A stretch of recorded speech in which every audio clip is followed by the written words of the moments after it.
Salut à tout le monde, bonsoir. Je sais que vous dormez déjà. Où vous dormez, où vous êtes où. Salut à vous, comment vous portez? J'espère que vous allez bien. J'espère que vous portez aussi bien. Bonsoir. Comment allez-vous? Vous vous portez bien? Ça va?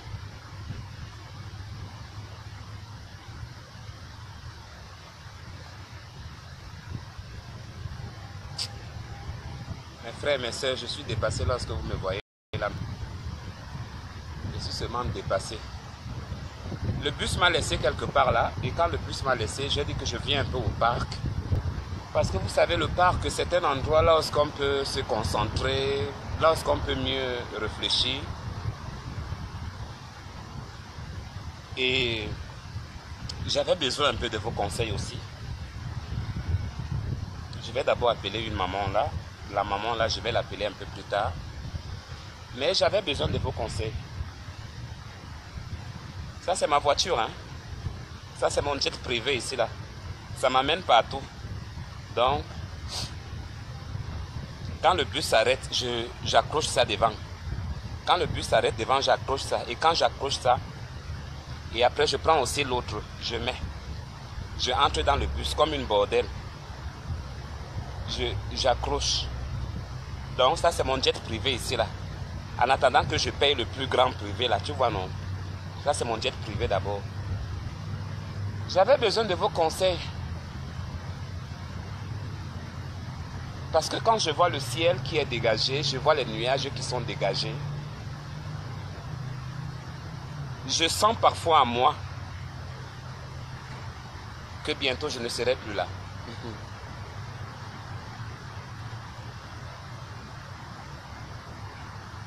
Je ne vous mens pas. Je suis fatigué. Je suis fatigué. J'en ai marre. Je suis fatigué. Quand je vous dis que je suis fatigué, il faut savoir que je suis fatigué parce que je suis fatigué. J'ai rencontré un pasteur avant-hier. Le pasteur m'a dit, salut Jérès. Le pasteur m'a dit, il faut croire en Dieu. Je crois en Dieu. Est-ce que je ne crois pas en Dieu? Je crois en Dieu, évidemment. Je prie Dieu tous les jours. Je l'invoque tous les jours. En fait, qu'il me vienne au secours. Maintenant, là, je donne les mains. Je suis fatigué. Quand je vous dis que je suis fatigué, hein, je suis fatigué parce que depuis 8 heures du matin, que je suis dehors. Depuis 8 heures du matin, que je suis dehors. Après, vous allez faire le Congo, ça, vous allez dire que, oui, là, voilà. Son travail, c'est de demander l'argent sur les réseaux sociaux. Quand je cherche mon travail ici, là, ou bien quand j'étais venu ici, là, j'étais venu pour vous. Si vous ne voulez pas m'aider, vous laissez. Mais je ne suis pas paresseux. Quand vous me regardez bien, vous me voyez comme une personne qui est paresseuse.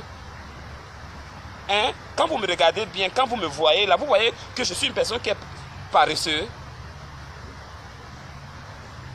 Hein? J'ai déjà tout fait. J'ai déjà tout fait. Je suis fatigué.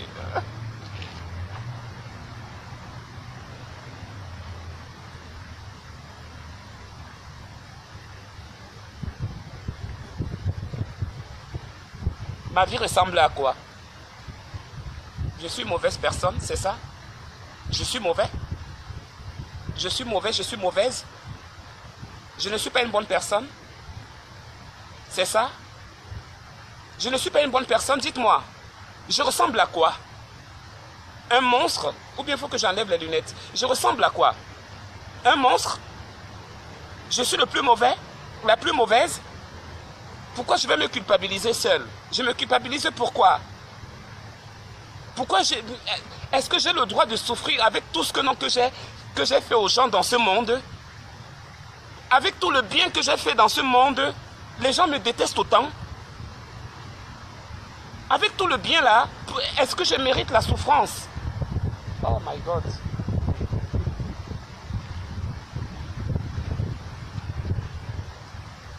Oh, sais plus, hein. Je connais plus.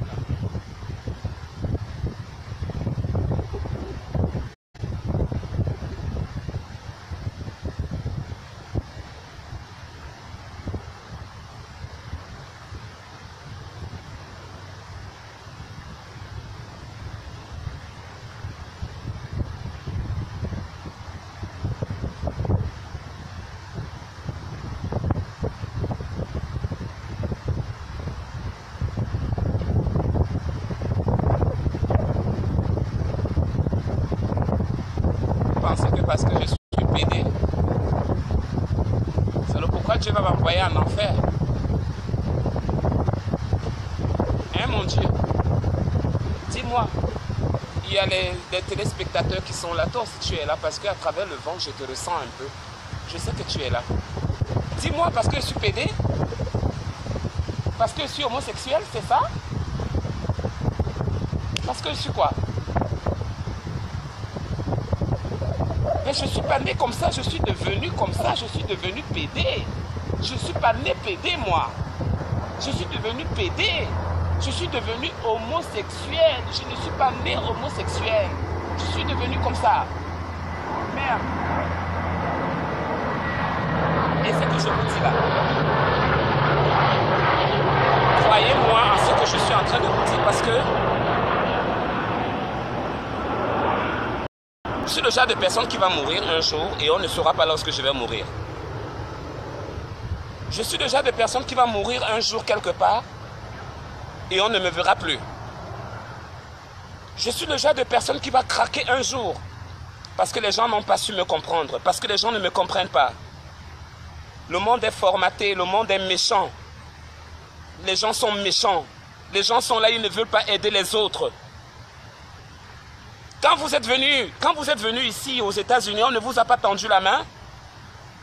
Vous qui êtes à Washington, vous qui êtes dans tous les États des États-Unis, on ne vous a jamais aidé. Vous qui êtes à Paris, là, vous qui êtes en Europe, là, en Suisse, en Belgique, partout, là. Quand vous êtes arrivé dans un pays, c'était facile. Dans les premiers jours, hein, c'était facile. Moi, j'en ai marre. J'en ai marre parce que je me culpabilise. Je perds la foi en Dieu. Je perds la foi en Dieu. Je perds la foi en Dieu déjà.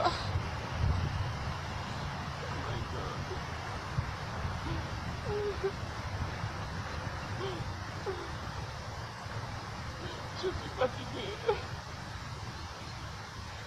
Je suis fatigué. Je suis fatigué.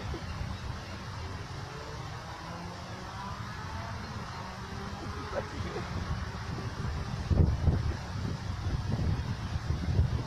Fatigué, moi. Fatigué.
Personne n'est avec moi.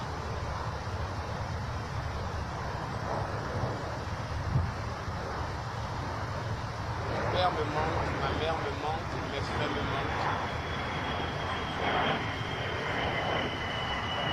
J'ai personne dans la vie.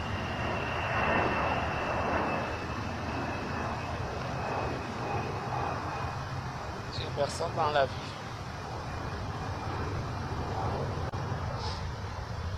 suis seul.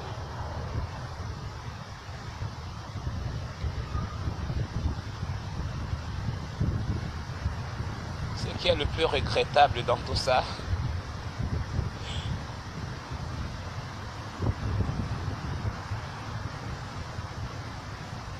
c'est parce que je ne sais même pas là où regarder, ou même là où commencer même.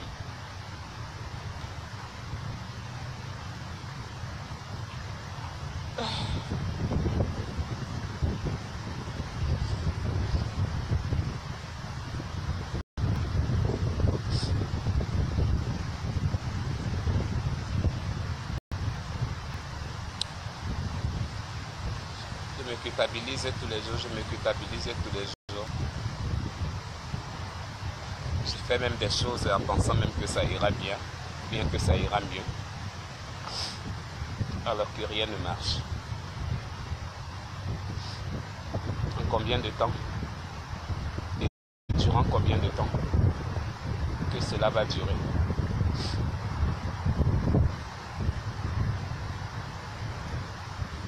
Je m'en fiche qu'on se moque de moi, je m'en fiche qu'on parle de moi. C'est comme ça la vie. Un miracle viendra du ciel.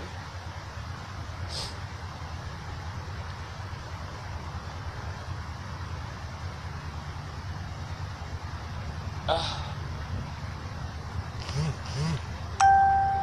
Vous pensez que je suis méchant? Vous pensez que je suis quelqu'un qui n'est pas bien? Vous croyez que je ne suis pas bon pour ceux-là qui me connaissent? Avec tout ce qu'on a vécu ensemble, avec tout ce qu'on a passé ensemble. Et ce qui est le plus marrant dans tout ça, tout le monde s'en fiche de l'autre. Tout le monde s'en fout de l'autre. Que tu souffres ou pas, que tu pleures, que tu ne pleures pas, que tu meurs ou bien que tu ne meurs pas, c'est pas le problème des uns ou bien des autres. Et pourtant tu t'es inquiété d'eux. L'autre fois, tu t'es inquiété d'eux. Maintenant je fais quoi? Qu'est-ce que je deviens? Je deviens quoi?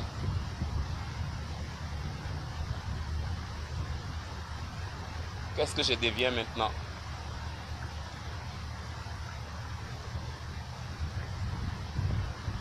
Qu'est-ce que je deviens dans ce monde des méchants, avec plein d'hypocrisie, avec plein d'hypocrites qui sont là tous les jours en train de te montrer des dents alors que ce sont des satans? Pourquoi Dieu m'a donné un bon cœur? Moi qui ai passé tout le temps même à donner le coup de main aux gens, aujourd'hui, je suis le seul dans mon propre film.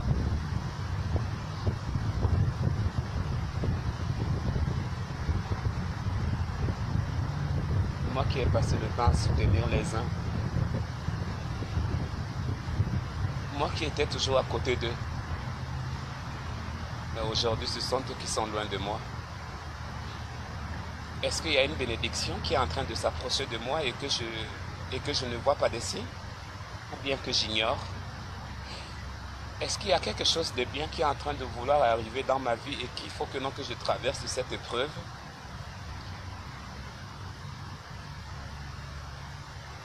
J'en sais rien. Et maintenant, je suis arrivé à la phase finale.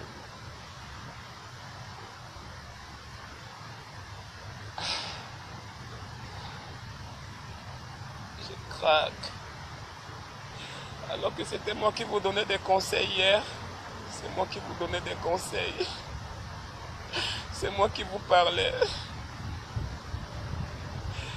Mais parfois je perds la confiance en Dieu. Même pas la confiance en Dieu, la foi. La foi. C'est la foi qui est mon problème.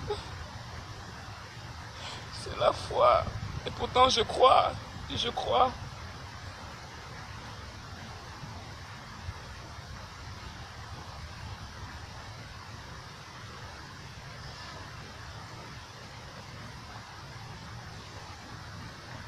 Ok.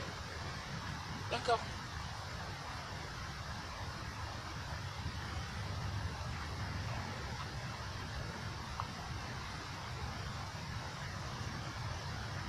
Je ne prends pas seulement ces mots-là pour les prendre, ces mots-là, parce que j'ai toujours dit ces mots-là, j'ai toujours dit ces paroles-là. Et je ne voudrais pas que ces personnes-là se sentent un peu visées par rapport à ce que je vais dire. Mais je pense réellement dans ma vie que non, je terminerai par le suicide. Puisque je le parle à chaque fois que je vais me suicider. Je le chante tous les jours que je vais me suicider. Donc sûrement c'est ma destinée que je vais finir comme ça un jour. Parce que j'ai personne à côté de moi, à part Dieu, qui est là, qui ne me répond pas. Je crie, je pleure, je fais tout, il ne me répond pas. Et qu'est-ce que je dois faire? Un miracle? Je ne suis pas Dieu, moi. Je ne suis pas la nature. Je ne suis rien. Je suis qu'un pauvre âme, un pauvre esprit qui est là, qui tourne comme toute autre personne.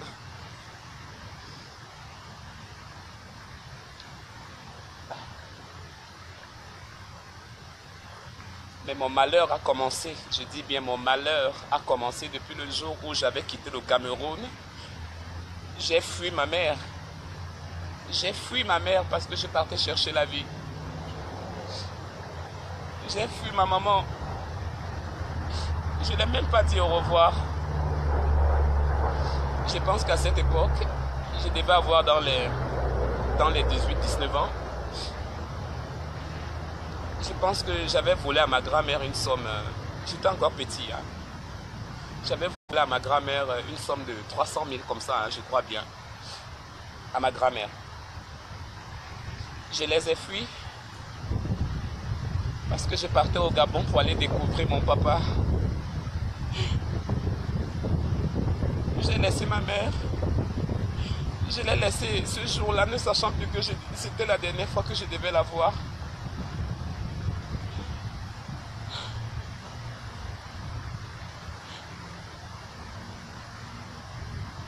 Et je suis sorti, je suis parti.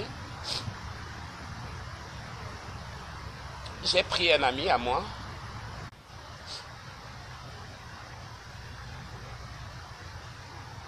Et je suis sorti du Cameroun avec un ami qu'on appelle Achille Nyinde. Il est au Canada déjà.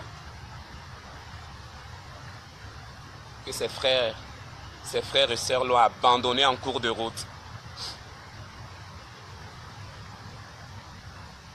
J'ai nourri des gens. Je les ai donnés. J'ai eu pitié d'eux.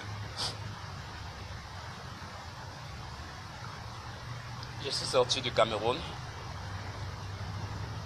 Ma mère ne savait pas d'où j'étais. Alors que j'étais déjà entre les frontières, Cameroun, Nigeria, Niger, un peu partout. Et je partais découvrir mon papa au Gabon. La famille Obiang. Arrivé là-bas, j'ai connu l'enfer. J'ai connu l'enfer. Pour ne citer que ça. Tout ce que j'ai pu vécu au Gabon, déjà c'est ma famille maternelle qui me maltraite.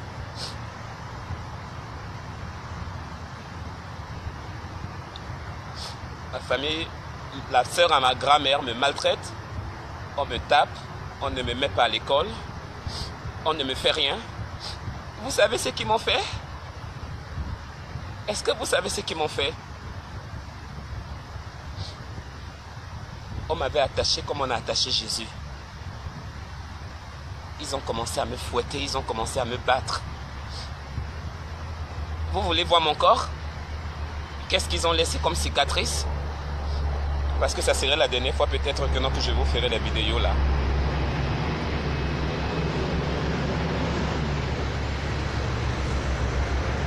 On ne me donnait pas à manger, on ne me mettait pas à l'école.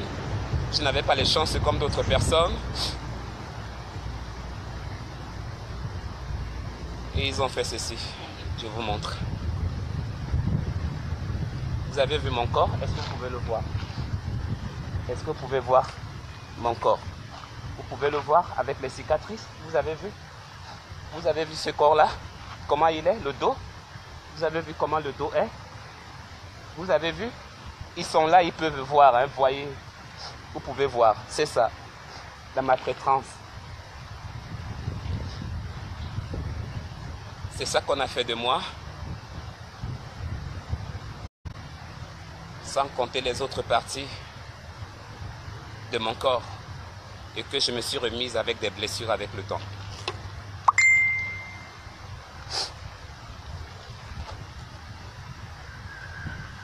Et après, ils m'ont jeté. Et après, ils m'ont jeté. Il fallait que je retrouve mon père. J'ai retrouvé mon père.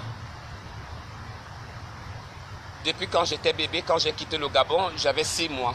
Avant de retourner, j'avais 6 mois. Et à peine vivre avec mon père, quand mon père réussit à me récupérer, je commence à habiter avec mon père. Je fais seulement 1 mois avec mon père. Et après, mon père décède d'un empoisonnement.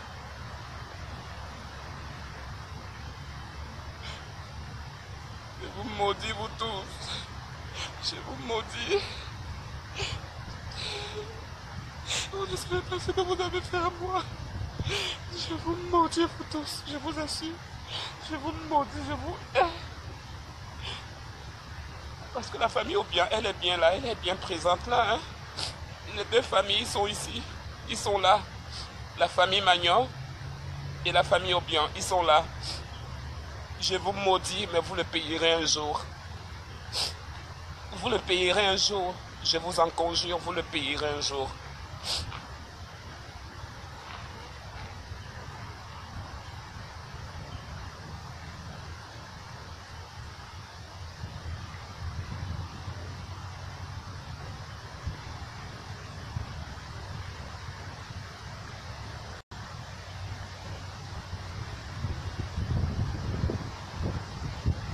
Et qui je suis? Je suis qui?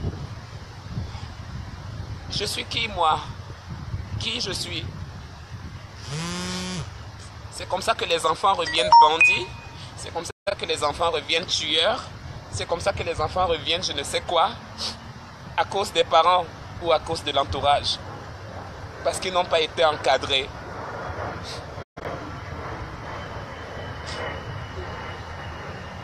J'ai qui? Selon vous, j'ai qui? Famille Obiang, je vous maudis. Je dis bien famille Obiang, je vous maudis. Famille Magnon, je vous maudis.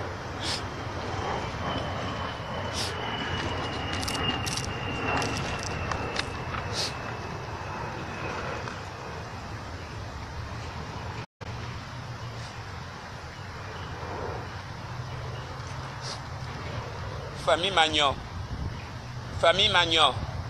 Même ceux-là qui sont à Washington, ils sont partout, partout, partout là. Ils sont au Gabon. Je vous maudis. Je vous maudis.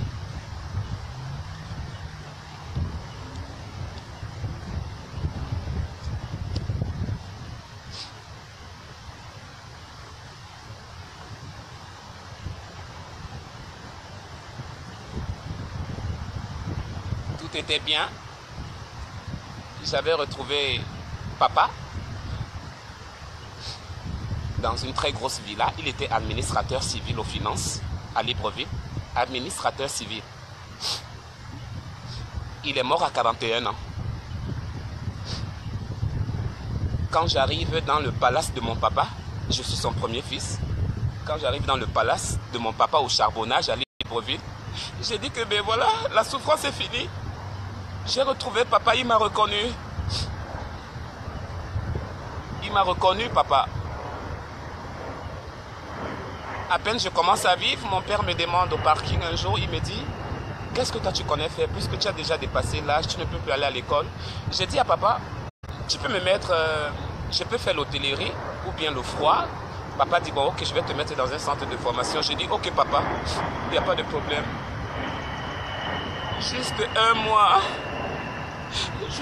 mois que j'ai vécu avec lui dans la même maison. Après toutes les souffrances que ma propre famille maternelle m'avait fait.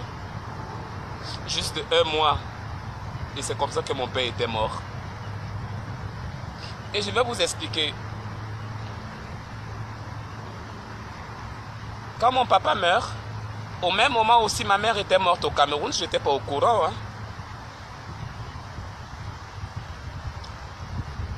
La famille Obiang, ils ont commencé à dire,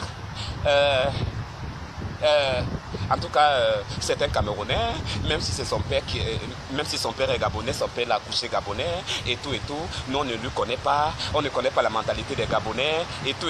Tout ça là, c'est le propre frère de mon père avec qui on habitait dans la même maison, avec toute la famille y compris. Ils ont dit qu'ils ne peuvent pas me garder, qu'ils vont me renvoyer chez ma famille maternelle, qui était à à gauche, à Libreville.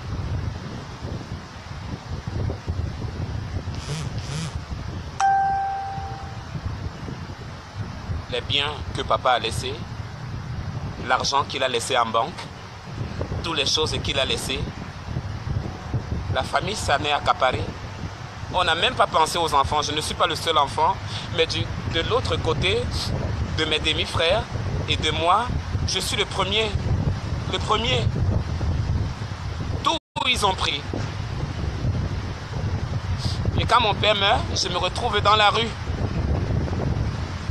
Dans la rue de Libreville. Je dormais dans les plages de Libreville.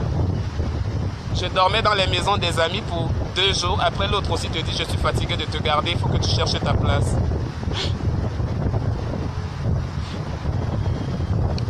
Je commence à rencontrer des bandits, je commence à rencontrer des filles, je commence à rencontrer toutes sortes de mauvaises personnes, mais qui étaient évidemment des êtres humains.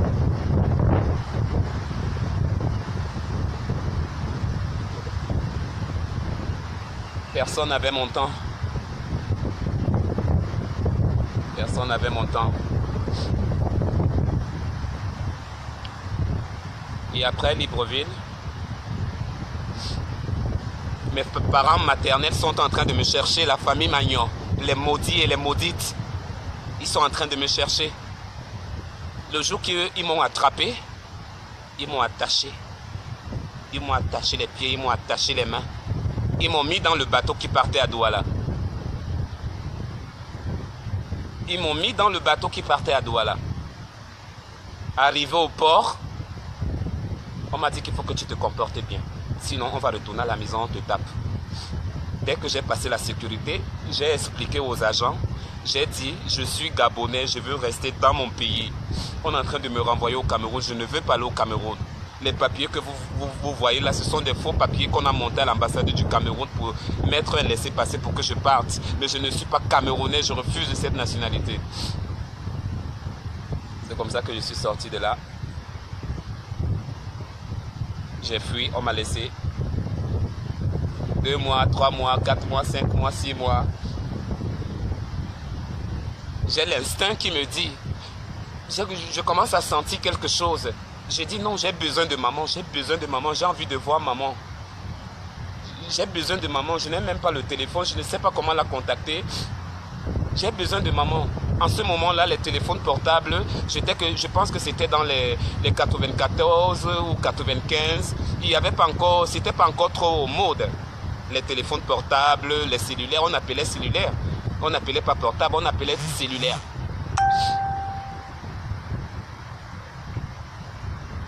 Je me débrouille comme je peux me débrouiller. Je me bats comme je peux me battre. J'ai réussi à trouver, à rassembler une somme de 300, 400 000. Je voyage, j'arrive au Cameroun.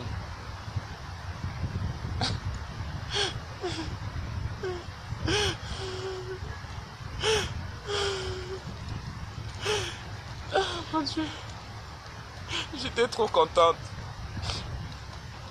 J'étais trop content d'aller retrouver ma mère. Avec toute la souffrance, je disais que dès que j'arrive, c'est chez elle que je vais pleurer, c'est elle qui saura me calmer.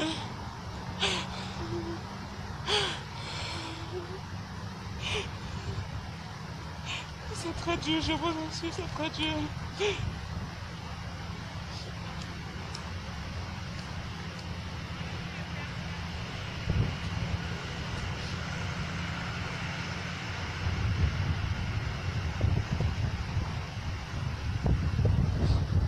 J'arrive à 1h du matin, 1h, 2h du matin.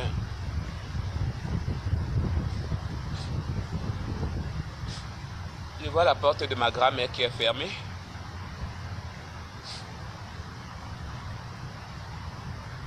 Je descends, je cogne à la deuxième famille. J'ai dit, mais il y a mon oncle qui me dit, attends d'abord. Mon oncle avait tremblé ce jour-là parce que on dirait que mon oncle avait vu ma mère. Je ne sais pas. En fait, mon oncle ne savait pas comment s'y prendre. Il a dit non, restez d'abord au salon, je n'ai pas appelé le reste de la famille. On a appelé ma tante. J'ai commencé à voir les gens qui se réveillaient. Il était 2h, 3h du matin, les gens ont commencé à se réveiller. J'ai commencé à sentir quelque chose. Ma mère était morte et enterrée, personne ne m'a même dit, mon Dieu.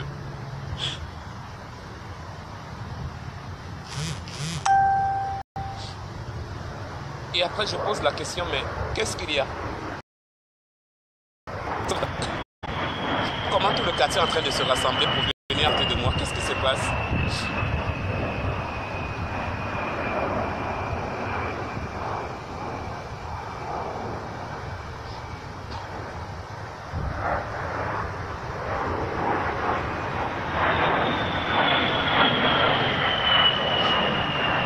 Et après, ma grand-mère aussi vient. J'ai dit, mais où est maman? Maman est où? Elle s'est trouvée où?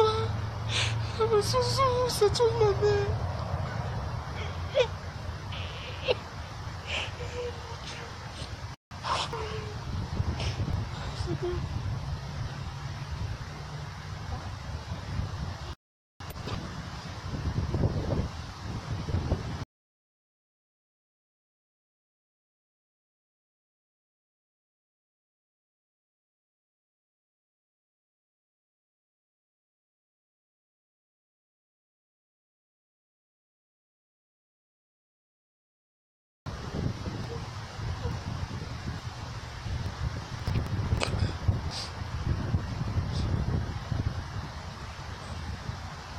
Vous me cachez quelque chose?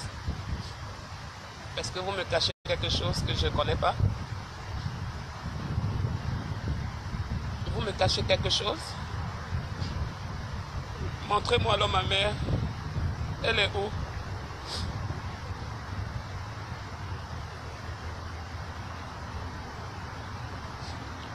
Quand eux tous ils ont commencé à pleurer, tout de suite j'ai su.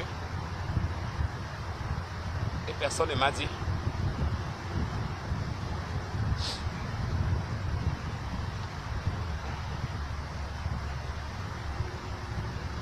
Les gens ne m'ont jamais compris. Les gens ne m'ont jamais comprise.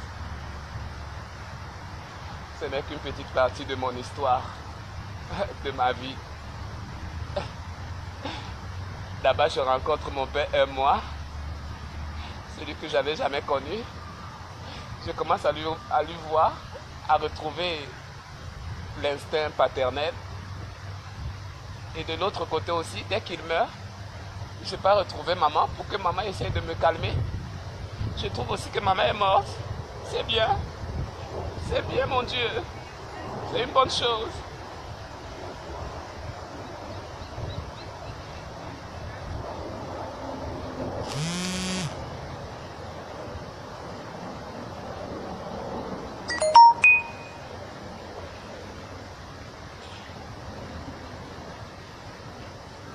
Essayez de lire vos messages. Parce que je ne lisais pas vos messages. Maintenant, moi, qu'est-ce que je sers dans la vie? Je sers à quoi? Les qui sont avec moi, les qui ne sont pas avec moi. Les qui me soutiennent, les qui ne me soutiennent pas. Alors au fond, je vois bien que moi aussi, je terminerai par retrouver mes parents. Parce qu'avec cette allure,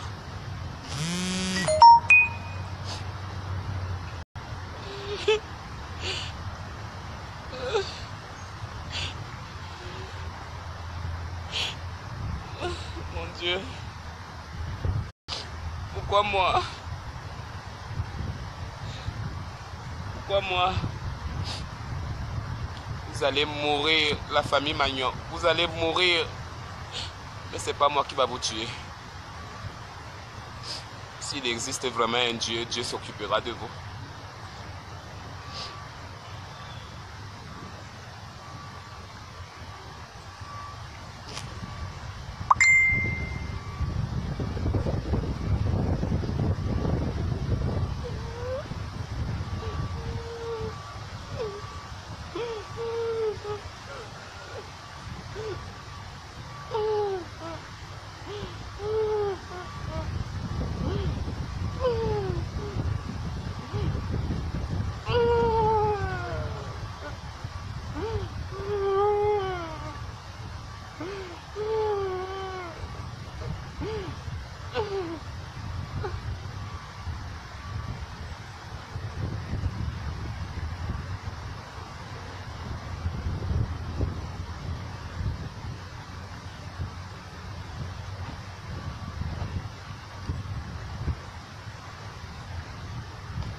C'est pas grave.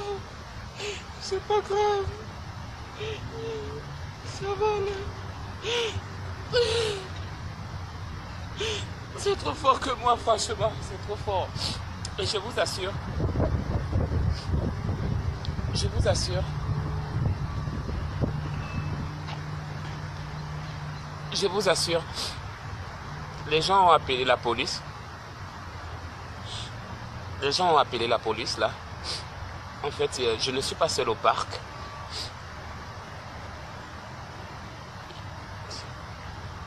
Je ne suis pas seul au parc. Il y a des gens qui ont appelé la police et la police est en train de se rapprocher à côté de moi. Ils sont déjà à côté là parce que ici,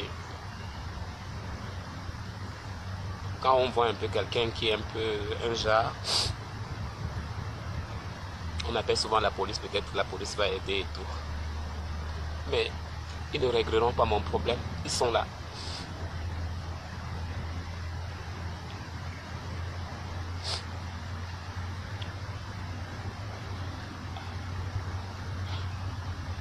Je vais sécher mes larmes.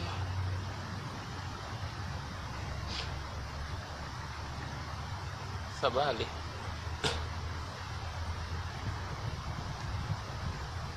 La police est là.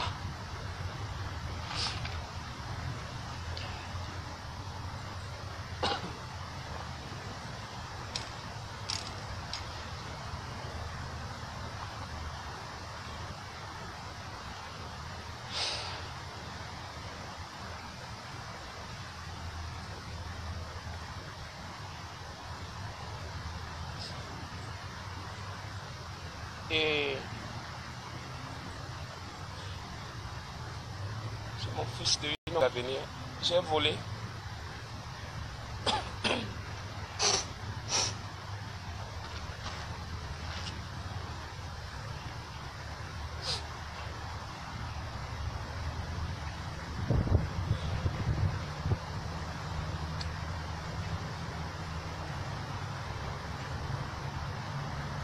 Que Dieu m'aide vraiment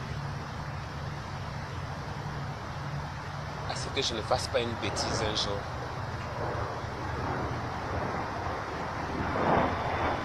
Et pourtant, je suis toujours fort dans certaines situations.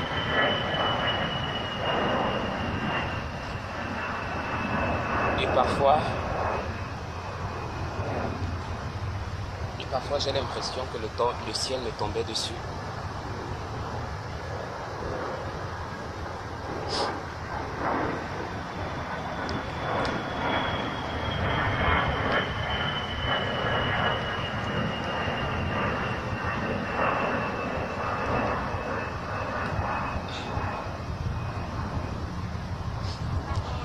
D'autres.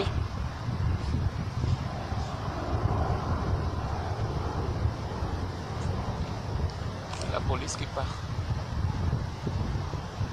Ils sont tombés là.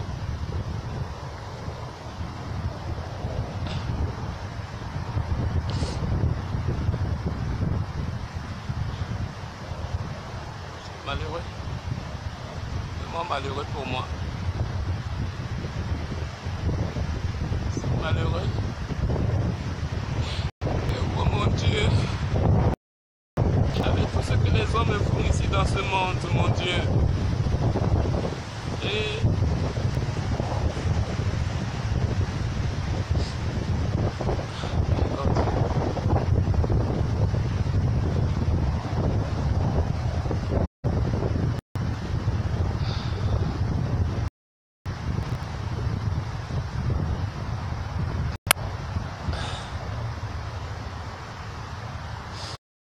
quelqu'un veut me parler, je l'appelle.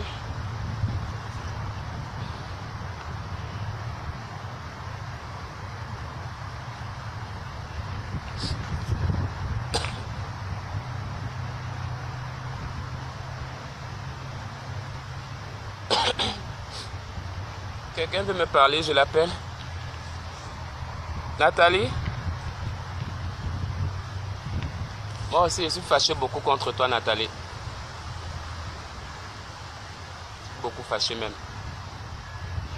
Parce que vous tous là, vous êtes ici aux États-Unis. On vous voit, vous vivez. Tu te dis que tu es mon ami. Tu as dit que tu es mon ami, non? Mais si tu entends que je suis tombé, là tu viendras vite. Mais quand j'ai besoin de toi, on ne voit personne. D'accord? It's cool. Je vais prendre le chemin qui mène à chez moi.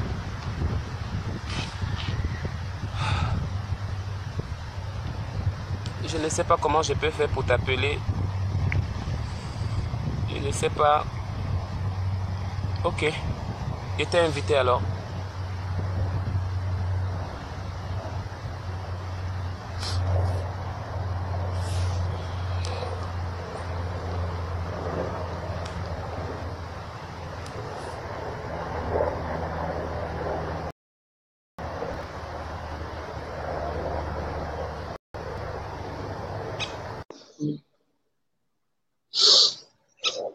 Quelle vie de chien, quelle vie de merde.